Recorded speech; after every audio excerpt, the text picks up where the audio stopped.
disinggung tadi Pak tentang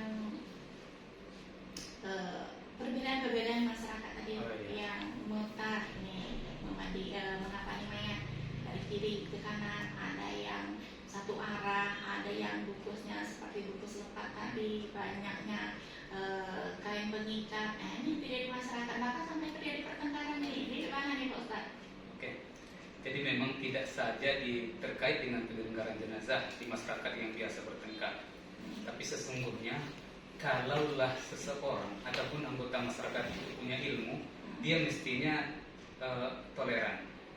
Dengan antar agama saja toleran, apalagi di dalam agama ada perbedaan, mesti toleran. Jadi apa sesungguhnya yang jalan keluar daripada semua ini? Ketika ada permasalahan tidak saja di jenazah, jalan keluarnya adalah hargai orang yang sudah melakukan duluan. Ya. Karena sesungguhnya semua yang kita sampaikan juga benar, mau putar kanan putar kiri benar, mau seperti bungkus lepat benar, asalkan tadi kan tujuan mengkafani tadi adalah hanya untuk menutup seluruh tubuh jenazah. Sama halnya kita berpakaian, berbeda-beda kan pakaiannya waktu hidup ini. Tidak ada yang satu model pakaian, ada model-model pakaiannya. Nah seperti itu jenazah juga.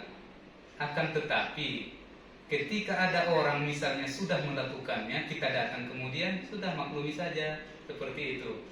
Ataupun kalau masih kita dituakan di daerah itu misalnya, boleh dirembuk. Kita mau seperti apa? Ya boleh. Yang jelas semua perbedaan tadi tidak ada yang masalah. Nah disitulah letaknya orang berilmu atau tidak. Maka salah satu cerminannya adalah ketika ada permasalahan, dia berada di mana? Apakah dia ikut di dalam masalah itu atau menyelesaikan masalah itu? Mestinya adalah menyelesaikan masalah.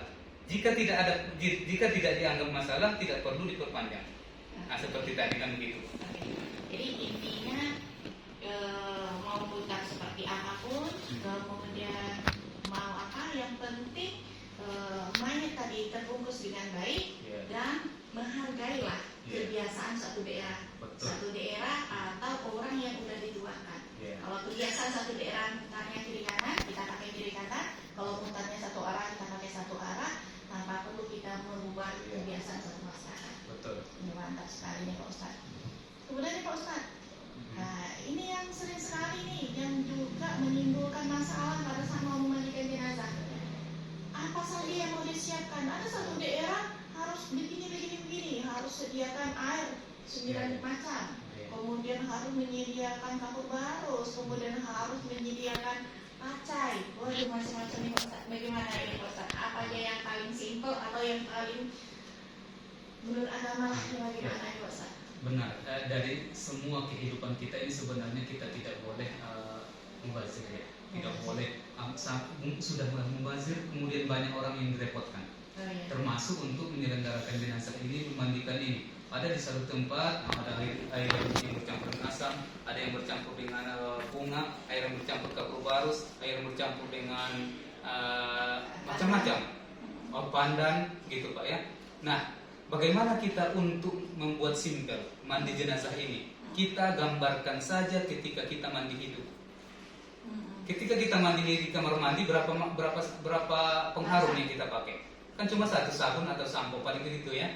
Nah, kalau begitu kita kaji tujuan daripada semua macam-macam air yang kita sediakan ini. Misalnya air yang bercampur dengan sabun itu adalah peluntur kotorannya, dakinya. Kemudian air bercampur dengan kapur barus itu nanti pengharumnya.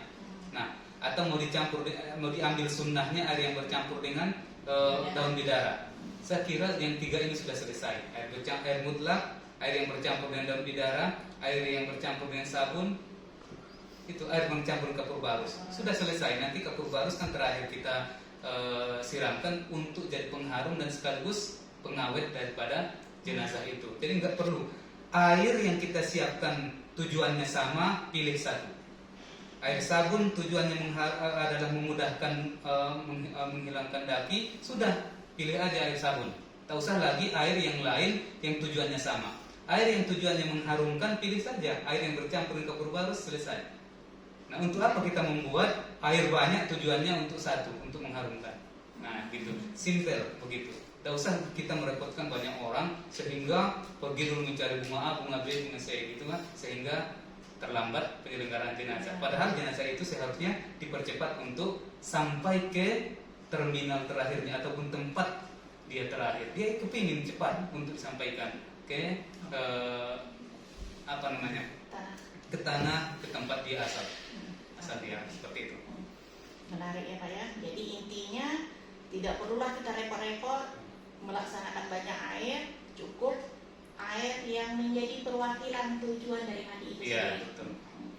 Sebenarnya ya Pak Ustaz, banyak juga masyarakat masalah lembar kain kafan ini. Ada yang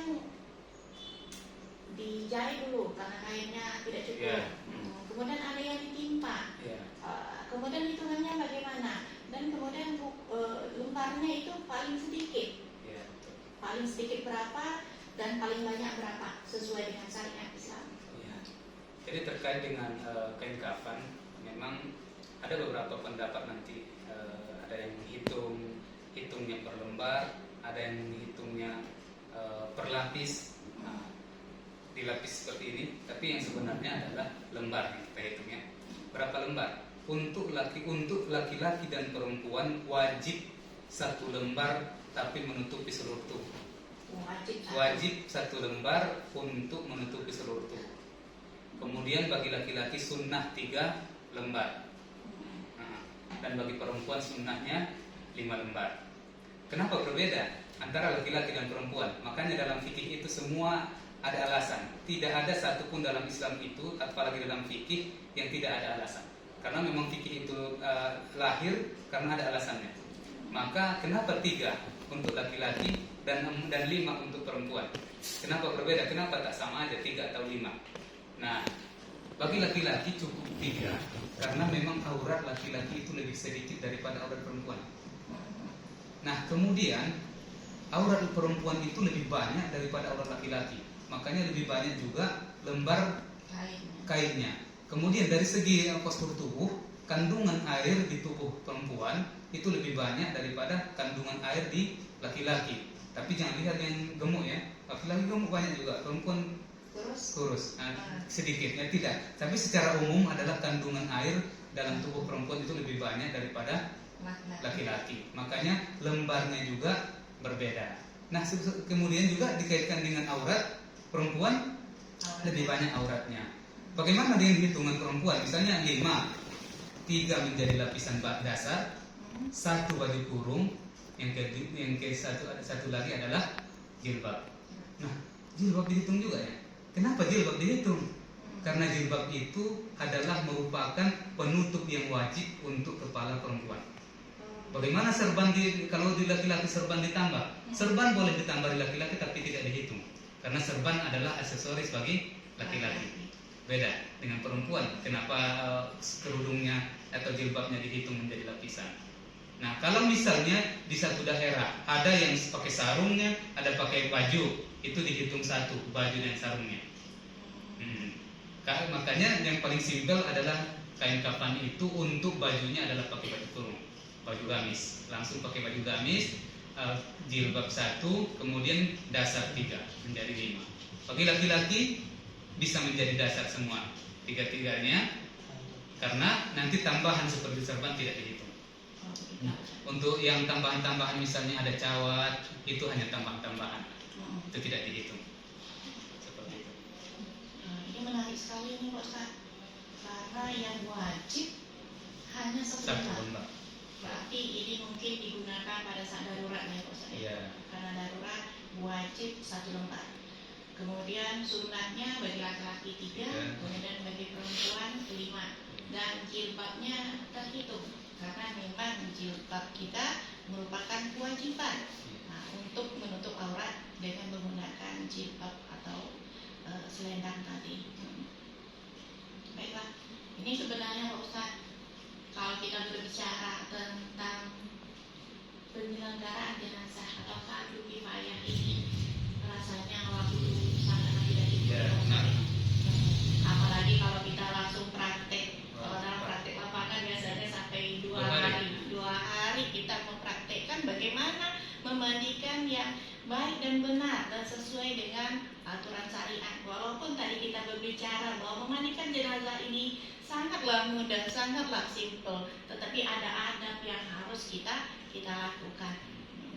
Mudah-mudahan nanti Allah memberikan kesempatan kita untuk bisa lebih lagi memperdalami ilmu ini. Semoga supaya masyarakat, terutama kaum perempuan, untuk berani dan bisa, dan yang paling penting mau.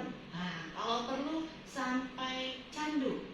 Candu. Kenapa candu? Inilah tadi. Karena begitu selesai kita memandikan jenazah, terhapuslah semua dosa kita, terhapuslah semua kesalahan kita. Kita seperti bayi yang baru lahir, baru mulai menghitung kembali dosa dan pahala kita. Masya Allah, luar biasa. Terima kasih Pak Ustadz atas menyediakan waktunya dan menyampaikan ilmu yang sangat bermanfaat bagi kita bersama. Pemirsa Siak TV yang dimuliakan oleh Allah Subhanahu wa Ta'ala, dengan panjang lebar kita membahas bagaimana cara menyelenggarakan jenazah ini, dari mulai memandikan, kemudian mengafankan, kemudian bagaimana cara kita memotivasi diri supaya kita lebih berani untuk melaksanakan fardu kifayah ini, terutama pada orang-orang yang paling kita sayangi, sehingga bisa menutupi aib-aib orang yang kita sayangi. Mudah-mudahan ilmu yang kita pelajari hari ini bermanfaat dan mendapatkan ridho oleh Allah Subhanahu wa Ta'ala. Saya cukupkan sampai di sini dulu. Mudah-mudahan bermanfaat. Saya akhiri dengan wabillahi taufiq wal hidayah. Assalamualaikum